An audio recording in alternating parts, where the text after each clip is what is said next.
Η σημερινή κινητοποίηση δεν είναι θέμα μόνο των εργαζομένων, αλλά όλης της κοινωνίας. Η κοινωνία των μαντεμποχωρίων, που απαρτίζεται από 11 χωριά, συμπαρίσταται ολόψυχα στους εργαζόμενους που μάχονται και δίνουν πραγματικά μια μάχη για το αύριο της οικογένειας και των παιδιών τους. Οι κάτοικοι του χωριού και μαζί και το τοπικό συμβούλιο της κοινότητας συμπαρίσταται στον αγώνα των εργαζομένων. Θέλουμε να αποκατασταθεί η αδικία του κλεισίματος των μεταλλίων όσο γίνεται πιο γρήγορα, γιατί η αναμονή και η ανεργία σκοτώνει τον τόπο.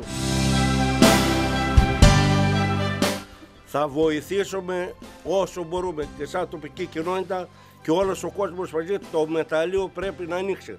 Αυτή τη στιγμή υπάρχει ζωή μόνο από αυτά τα μεταλλεία.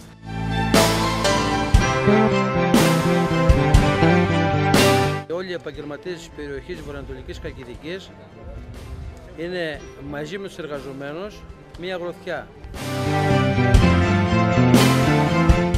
Αυτός ο τόπος άνθησε με την εταιρεία, ανθούσε.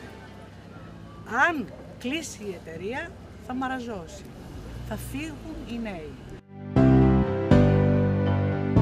Πιστεύουμε ότι αυτοί οι αγώνες θα δικαιωθούν κάποια στιγμή, γιατί είναι βασικό στοιχείο της επιβίωσης της κοινωνίας μας στη Βόρεια Ανατολική Χαλκιδική. Απέκτησα τα τελευταία 3 χρόνια 2 πανέμορφα παιδιά και θέλω να τα ζήσω στο χωριό μου. Όχι κάπου αλλού. Θέλω να μεγαλώσω εκεί που μεγάλωσα κι εγώ.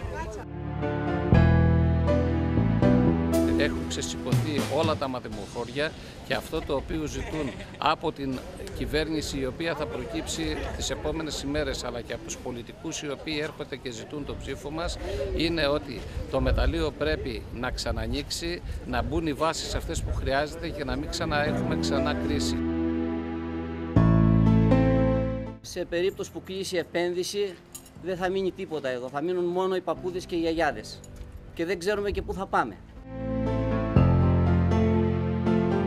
Προσπαθούμε να στηρίξουμε τα χωριά μας με μια δουλειά η οποία είναι αξιοπρεπής.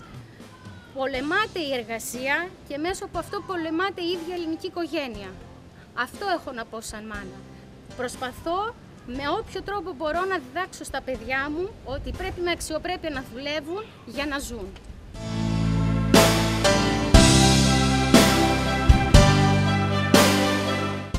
Να κάνουν κουράγιο, ο αγώνας τους θα δικαιωθεί και είμαστε όλοι συμπαραστάτες.